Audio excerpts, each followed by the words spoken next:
The VLGA is very proud to launch FastTrack 2025 to be held at the RACV Club on Friday, the 2nd of May. Our premier leadership conference, this FastTrack will focus on leading with integrity, exploring ways councils lead responsibly, ensure good governance in decision-making, and effectively represent the interests of their communities. We'll be joined by Local Government Minister Nick Staikos, the Lord Mayor of Melbourne City, Nicholas Reece, and comedian Anthony Lehmann, or Lehmo as we know him from the hit series Utopia, as well as some amazing panellists who will all share their knowledge and experience. Our first panel of the day looks at the relationship between the councillor group and the CEO. This important relationship is crucial to good governance and a highly functioning council. The panel will dive into all aspects of the CEO employment relationship, discussing everything from recruitment to performance management and succession planning.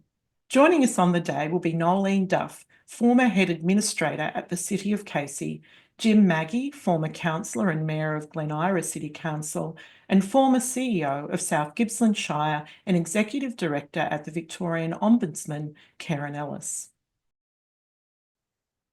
I think one of the most challenging elements is maintaining that relationship and keeping that on a positive foot, because generally CEOs and executive teams are pretty busy people, but where you might have a mayor that perhaps needs more support than another mayor you've worked with, it's important to ensure that engagement is strong and positive. So my tip is you need to be light-footed and you need to be responsive, but you also need to set boundaries and limits in terms of your time. But yeah, the focus must be on maintaining the positivity of that working relationship.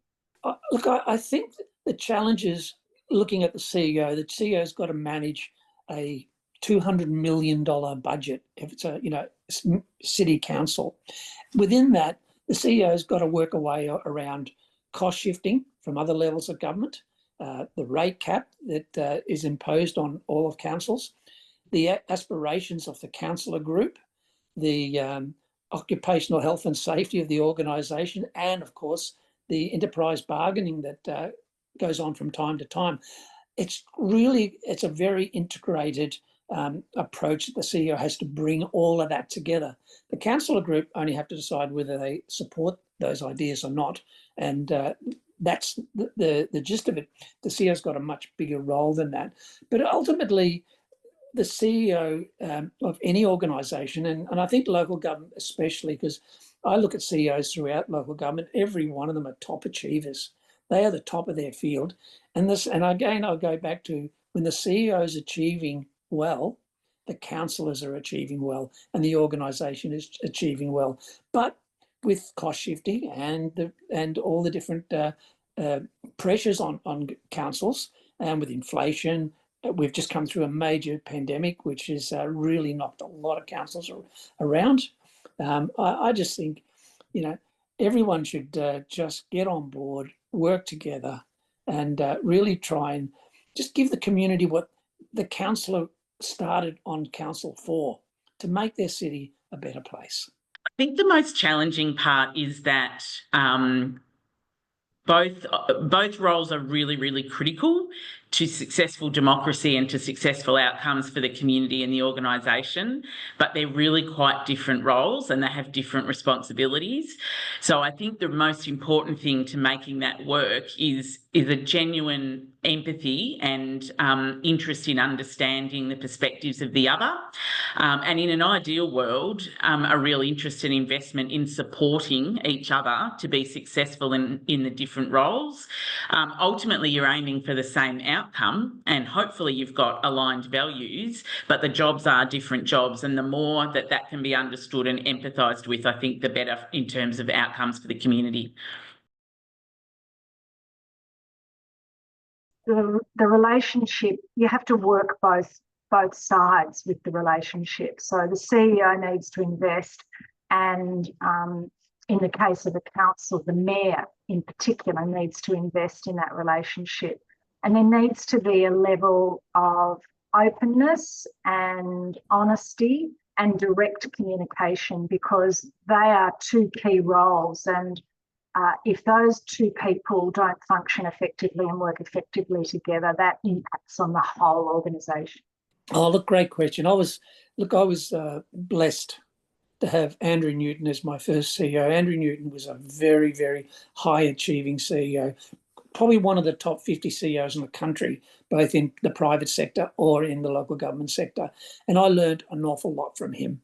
And then Rebecca McKenzie came in. Now, Rebecca's a totally different person, but equally as her expertise is excellent.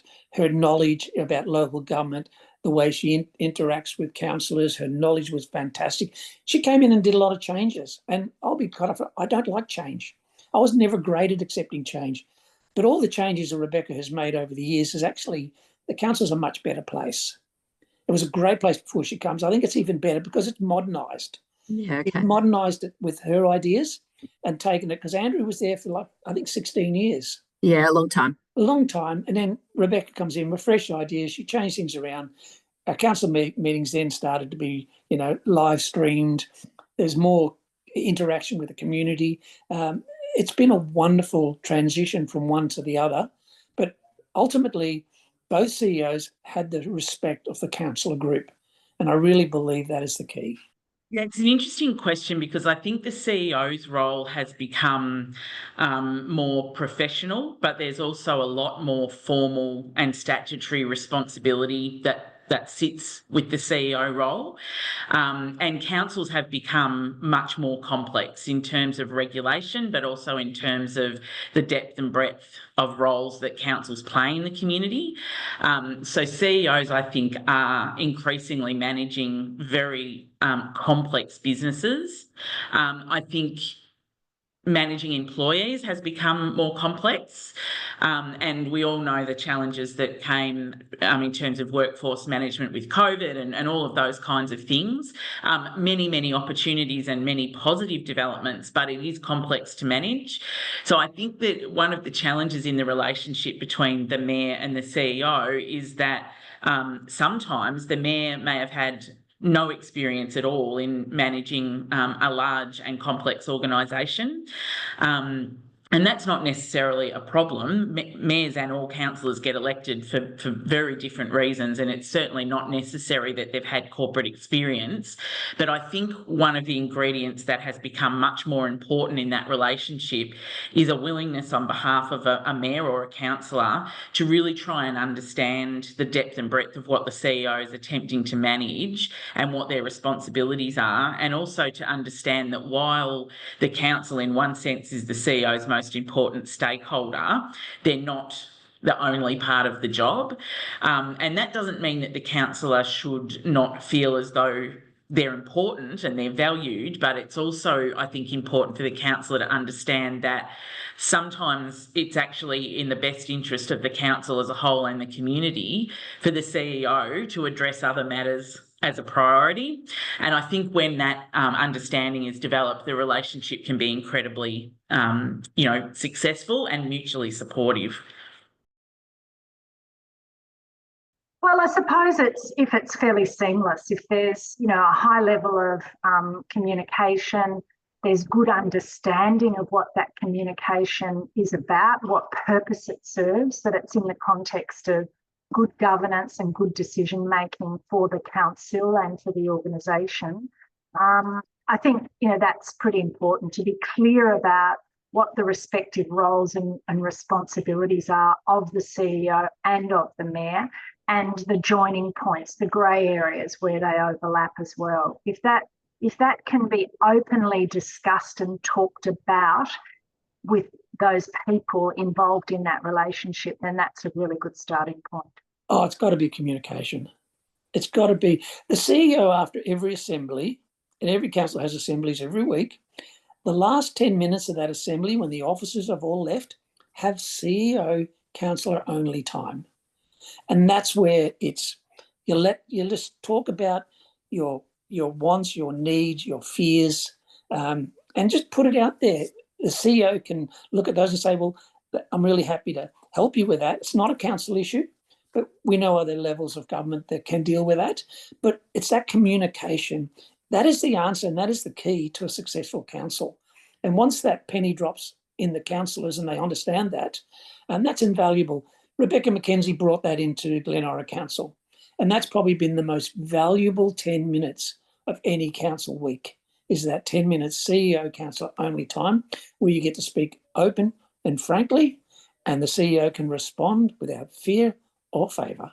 The key ingredients for me, and certainly what I found worked best for me as a CEO, is build strong and authentic relationships early. If things go off the rails early, it can be quite difficult to get it back on track. So investing the time early in getting to know each other, understanding each other's strengths, understanding the councillors or the mayor's, intent for their term on council.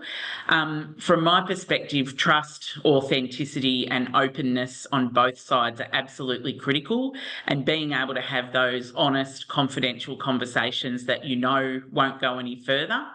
I mentioned before having empathy for each other's roles, and I know from my perspective, having councillors that sought to actually understand the depth and breadth of what the CEO role does was really helpful, because I spent every Wednesday with the councillor group, but the rest of my week was effectively a 7-day-a-week job running a very large and complex business.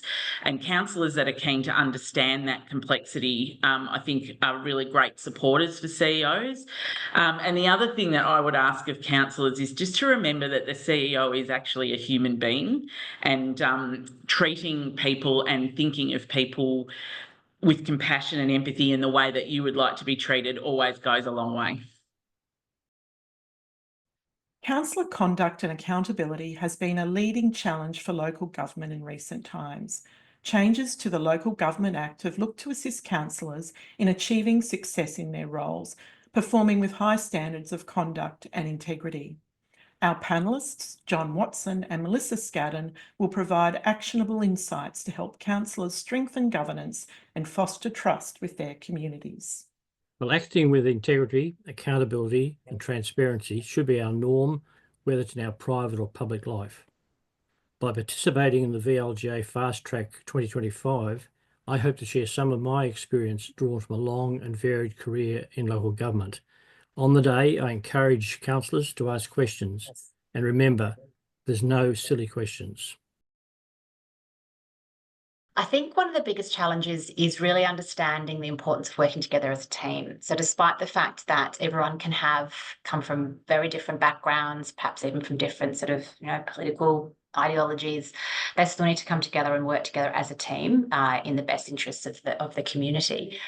And that can be really challenging. And it's easy in the induction program for me to sit there and talk to the councils and say, let's, how are we going to work together? And they all at that stage, it's in honeymoon period, and they're all thinking, this will be fine.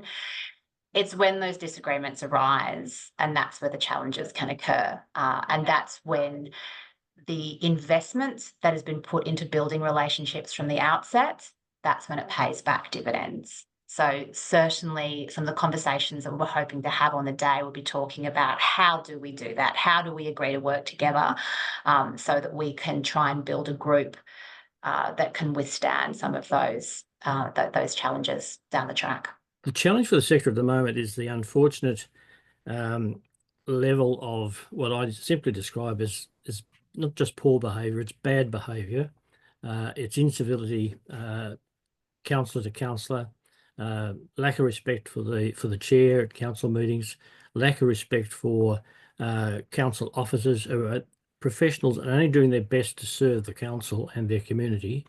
So I think that's the real challenge, to try and get past that period that we're currently in and get back to actually just behaving good, respecting each other, respecting the people that work for us, and getting on with the job of providing the very best for our communities. So important. And just like when you're in a relationship with someone and you've got some kind of breakdown in trust, just like the way that can completely erode and undermine the relationship there. It's exactly the same with the community. Councils are up against it because unfortunately they've got a media that loves a story about a council behaving badly, or a council that's perhaps got a little bit of dysfunction. And so unfortunately the community that's often what they hear as well. And so if the council are able to work together effectively and cohesively as a group, and they're not jumping on social media and they're not, using that to get their views and to try and influence the rest of the group, then they're far more likely to have the support of the community, because they'll be likely to have that trust and respect. Councillors are put in a really unique and important position. They're put there because their communities see that they can do something for them. And that's actually saying, we trust you to act on our behalf and in our best interests. So councillors need to work constantly, not just when they're in the community, but when they sit around the council table, in the way in which they debate, contribute to discussions and make decisions to make sure that that trust is actually valued and recognised all the time. At a state level, there are many bodies which guide and assist the local government sector. This panel will delve into the vital role of collaboration between local, state and federal agencies in preventing fraud and corruption in local government. We'll hear from the Victorian Auditor General's Office, the Victorian Ombudsman, the Victorian Local Government Inspectorate and the IBAC on how they work together and in partnership with local government to ensure the integrity of the sector. I think it's absolutely critical for a number of reasons. One, because we will all have sort of useful intelligence. We'll all have slightly different parts of a picture of what happens across the sector. So I think things that I don't know, perhaps the Auditor General knows, or the LGI might have seen it, or it might be bread and butter for IBAC. So I think it's really important that we're, to the extent that it's appropriate and possible under all of our legislative regimes, obviously, we're sharing that information so that we can remain as informed and across what's going on in the sector as possible.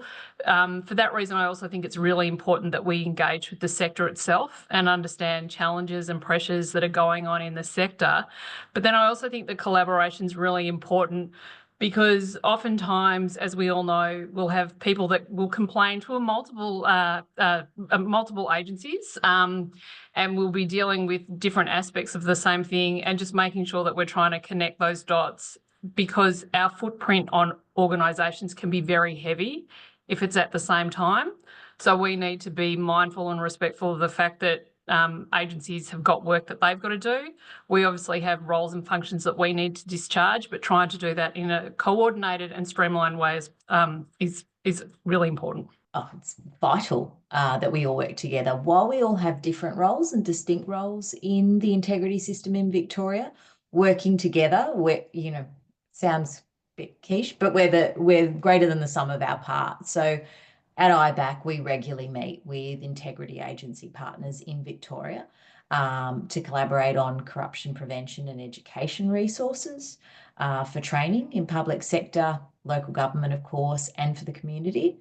And we also, of course, work with state and local government bodies to provide support and expertise around building integrity and preventing corruption.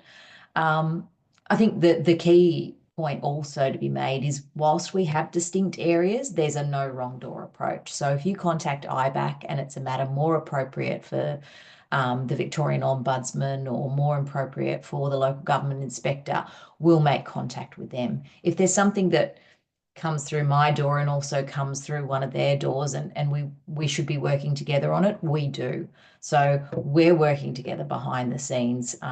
It doesn't matter if you go to one or the other. Again, vital. I mean, I think first and foremost, for the majority of people that are here for a reason and a purpose, proud public servants, there's a great deal of shame when something is exposed. And it might be natural for people to try to distance themselves from that. That doesn't help us learn, and that doesn't help us understand where there's key risks and how we can ensure that our agencies aren't, or our areas aren't open to those risks. So we need to talk about it. We need to actually sit in that discomfort when things have gone wrong, whether it's in our area or somebody else's. Speak about it and learn from it. So it's vitally important to be open, and to be open to the fact that, there's risks when we're dealing with public monies, public resources. There are people that will want to misuse that. How do we make sure that it doesn't happen in our space? I think it's really important that we have open conversations about fraud and corruption, because there might be things that are going on somewhere else particularly when you're talking about a statewide group of services, which councils are, there's 79 across the state, that things may be experienced in one part of the state or in one council that people haven't seen before. So unless you're trying to be as open as possible about some of the challenges that you've had, the risks that you're managing, how it's played out, how else can anyone learn? I mean, we're all learning, and so we all need to, the extent that we can, given that we've often subject to secrecy, confidentiality, privacy, all of those sorts of things, trying to share those learnings so that we can all improve. And I think continuous improvement is really important, which is why days like this are so important, so that we can share that information and knowledge and reflect on whether or not that's something we should be dealing with in our own agency or wherever we work. So we can see from our surveys and the response from different areas and including local government that there is a perception that corruption has increased in certain areas, and there is a perception or a decrease in confidence of people as to what will occur when they report corruption.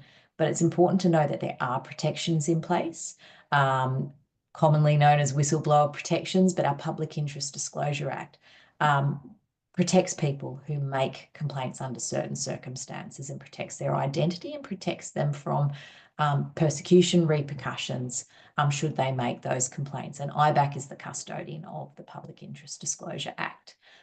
So those things are in place, and through our network, again, the information that we have on our website and other agencies have on theirs, people will be able to see and understand those protections available to them should they wish to make a complaint or even ask questions. FastTrack is a valuable full-day program for councillors and leaders across the sector.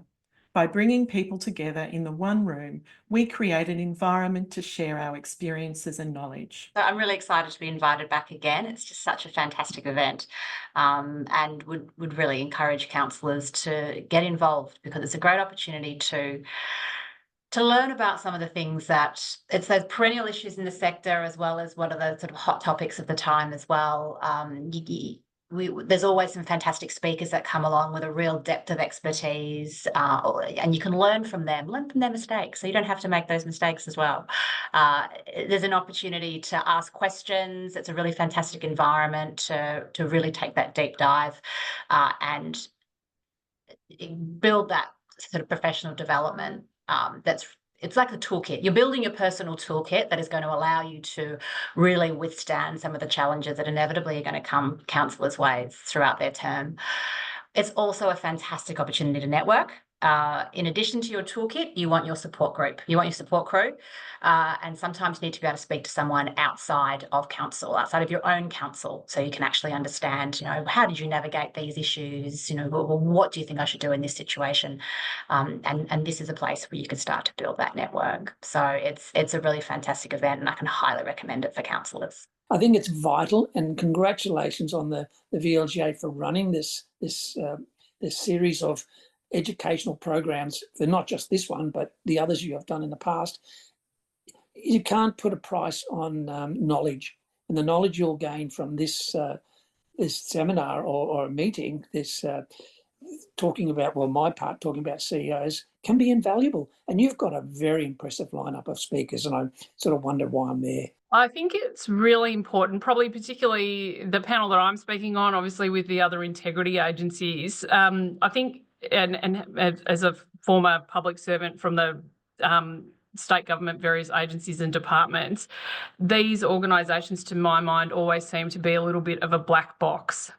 And the thing I've been very keen to do since working in the integrity agencies is to demystify it. Obviously, we can't talk about the operational work or individual complaints that we've got going on, but trying to be really clear about, what our processes are, why we do what we do, what our legislative thresholds are, what are the things that we're concerned about, so that people don't have that moment of sort of terror when we contact them to say we're making some inquiries about this. Because particularly with the Ombudsman's office, oftentimes when we're picking up the phone and making an inquiry is to simply help a citizen resolve an issue that they've got. It's not because we're about to stand up a 12-month investigation and table a public report. We're literally trying to help somebody navigate the system. So I think to the extent that we can demystify and humanise these agencies appropriately, I think that's a really positive thing. It's entirely beneficial. I think most people, the vast majority of people who would come along, will think that this is not a risk for them personally. But we can see from our surveys that in public sector space, and particularly in local government, there is a view that the prevalence of corruption has increased, and there is a view around how safe people are to report corruption. Respondents have said that they would, but they also have a declining trust in reporting those instances that occur in their area. So by coming to FastTrack, I would think people will see that, one, they're not alone. Two, that the integrity agencies, we're here to actually assist. First and foremost, we want to prevent it from happening in the first place, which I'm sure everybody wants to do. So let's work together to do that, to educate and prevent. But when things aren't going right, or when you don't know what to do and you think something might not be right, FastTrack hopefully will show you a network of people, and again, people from the integrity agencies who you can contact to say, this has happened, or this is happening, or I'm not sure about this, what should I do? Well, I have been involved on panels for the VLGA with FastTrack and other panels with the VLGA. And I think the day that has been planned here has a rich diversity of people, experience and topics that are really going to be a bit of a masterclass, I think, for people participating. So I'd certainly encourage those who are thinking, oh, I haven't got a day, I haven't got time. This will be a day that will be time out for you to think about and clarify your particular role and contribution within your council. Tap into the minds of people who've had experience, who've been successful, and perhaps some who haven't seen themselves as being so successful, and pick their brains and utilise the day as a real learning experience. I hope the councillors on the day will leave with a reassurance, perhaps, that they're not alone. That what they're perhaps seeing in their own council is not unique. There are 79 councils, and in many ways, they, large and small, they all actually have to face the same challenges, the same sorts of decisions. The quantums might be a little bit different. They all have to obey by the same laws and regulations. So they can learn that they can actually share with each other, make contacts with colleagues in the sector. It could be the other end of Victoria, but reach out to each other and help each other. I personally am very excited to come along, and I agree with you that the lineup is amazing. So I'm really looking forward to hearing from some of the other panels on the day and the speakers. To councillors in particular, my advice would be really strongly consider coming along to events like these, because it is so easy, I think, when you're an elected councillor to really get caught up in the specifics of your own shire or your own municipality. Obviously, that's important. What happens locally is what you're elected to oversight, but I think the benefits of hearing from people in different contexts and in different municipalities, there'll often be shared issues, and it's really helpful, I think, for councillors to understand that they're not alone in grappling with some of these key challenges.